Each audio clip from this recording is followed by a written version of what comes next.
Assalamualaikum warahmatullahi wabarakatuh. Perkenalkan, nama saya Muhammad Amin, kelas A4 mahasiswa IAIN Syekh Nurjati Cirebon.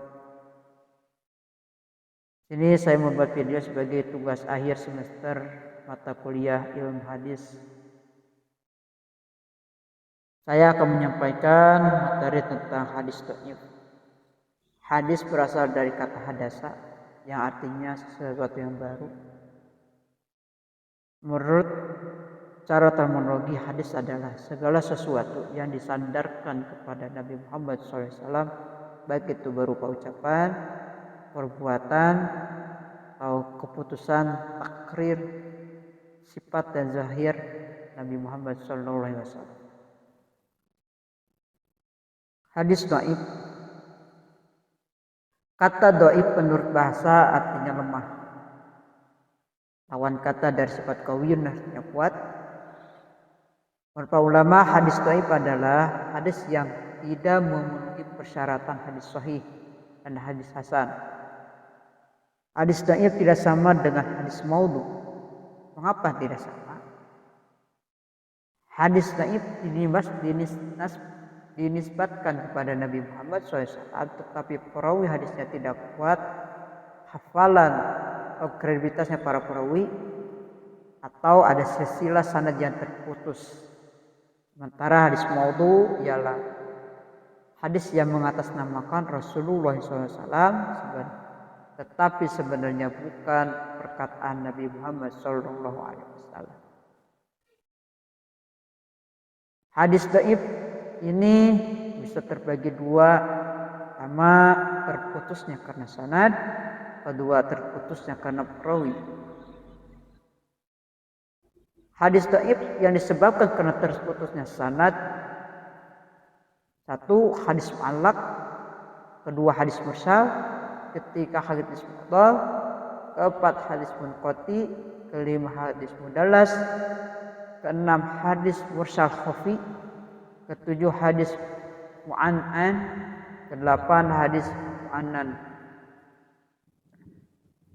Hadis-hadis di atas atau hadis tersebut disebabkan karena terputusnya sanad para rawi.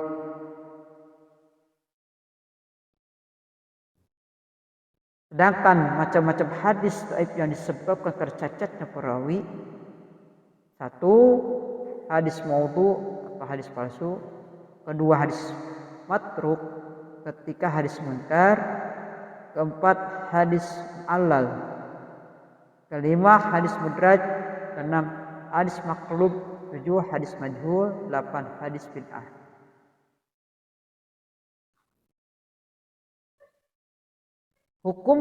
Bagaimana hukum mengamalkan hadis dhaif? Apakah boleh atau tidak?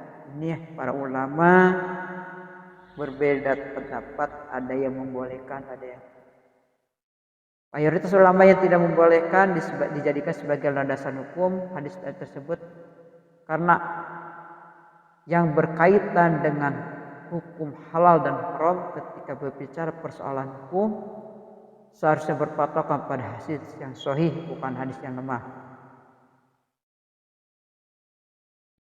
Bagaimana yang diperbolehkan? Diperbolehkan menggunakan hadis dhaif sebagai hujjah. Akan tetapi pendapat Indonesia diperbolehkan penggunaan hadis tersebut dalam persoalan fadhail amal atau keutamaan beramal dan al-mawaiz, yaitu nasihat-nasihat. Apa syaratnya bisa dijadi hadis dhaif? Bisa digunakan. Hadis dhaif bisa digunakan, satu, hadis tersebut tidak terlalu lemah.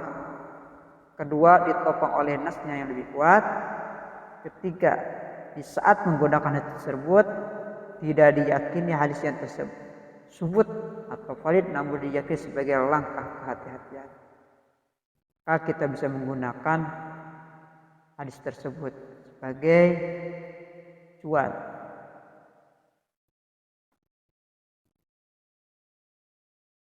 Pendapat Imam Nawawi dalam fatwanya menyebutkan ada konsensus istimewa di kalangan ulama terkait boleh menggunakan hadis dhaif untuk hal yang tidak berkaitan dengan akidah dan hukum halal dan haram.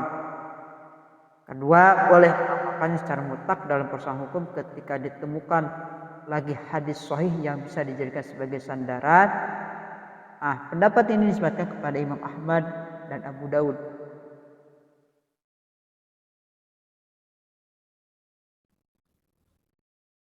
Ketiga, hadis dhaif boleh diamalkan jika ia tersebar secara luas dan masyarakat menerima secara umum tanpa ada tolkan atau talaqul ummah bil qaul.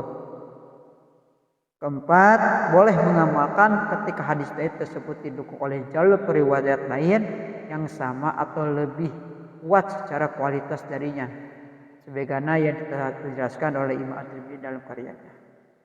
Demikianlah yang saya sampaikan pemaparan tentang hadis, yaitu hadis dhaif. Semoga bermanfaat. Terima kasih. Wassalamualaikum warahmatullahi wabarakatuh.